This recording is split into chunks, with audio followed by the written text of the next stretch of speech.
Iran disebutlah membuka akses Selat Hormuz bagi kapal-kapal dari sejumlah negara tetangga Indonesia, seperti Malaysia dan Thailand. Namun hingga Jumat pagi, Iran belum membuka akses bagi 2 kapal Indonesia yang tertahan di sana. Negara mana saja yang diizinkan melintasi Selat Hormuz dan apa syaratnya? Selain itu, apakah dibukanya akses bagi sejumlah negara menandakan krisis energi akan segera berlalu? Bagaimana juga strategi Menteri SDM Bahlil Lahadalia untuk mengantisipasi potensi krisis BBM? Kita bahas ya. Negara tetangga sebagian negara di Asia sudah mulai masuk dalam keadaan yang tidak diharapkan oleh hampir semua negara dalam darurat. Kita harus yakinkan kepada rakyat Indonesia bahwa solar kita insya Allah tidak lagi kita lakukan impor. Jadi clear. BBM berbentuk bensin sebagian 50% kita masih impor, sebagian kita dalam negeri. Tetapi kita sudah mencari alternatifnya, termasuk telurnya. LPG kita masih impor, kurang lebih sekitar 70% dari produk kita. Tetapi saya ingin kepada Bapak Ibu semua, insya Allah kita juga dalam kondisi yang sampai dengan beberapa hari itu insya Allah dalam kondisi yang baik.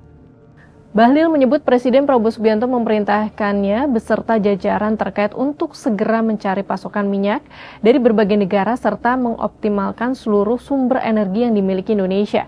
Langkah ini untuk antisipasi dampak perang di Timur Tengah yang belum diketahui kapan akan berakhir.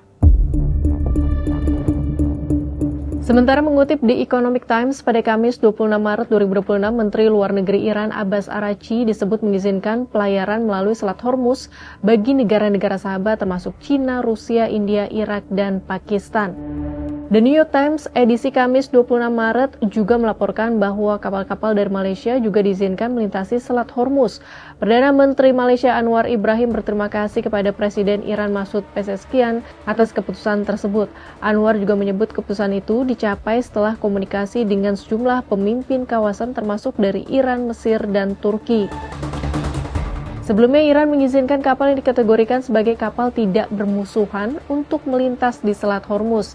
Syaratnya, kapal tersebut berasal dari negara yang tidak terlibat atau tidak mendukung tindakan agresi terhadap Iran, serta sepenuhnya mematuhi aturan keselamatan dan keamanan.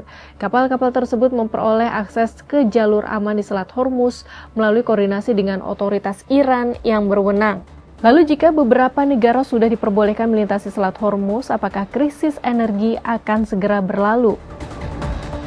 Direktur Eksekutif International Energy Agency Fatih Birol dalam laporan The New York Times pada Senin 23 Maret mengatakan krisis energi yang dipicu perang Iran ini lebih buruk dibandingkan guncangan minyak pada dekade 1970-an. Ia menilai para pengambil kebijakan global belum sepenuhnya memahami tingkat keparahan krisis saat ini. IEA disebut tengah berdiskusi dengan pemerintah di sejumlah negara Asia dan Eropa terkait kemungkinan pelepasan lebih banyak minyak dari cadangan strategis mereka. Besarnya guncangan tersebut menunjukkan bahwa jika pertempuran berakhir, pasar energi tidak segera pulih. Dibutuhkan waktu yang tidak singkat untuk kembali ke kondisi normal seperti sebelum perang. Sahabat Kompas, apakah kapal Indonesia akan diizinkan melintasi Selat Hormuz seperti negara-negara tetangga? Dan mampukah pemerintah menjamin Indonesia tidak masuk ke dalam krisis energi serta memperoleh alternatif impor BBM yang aman?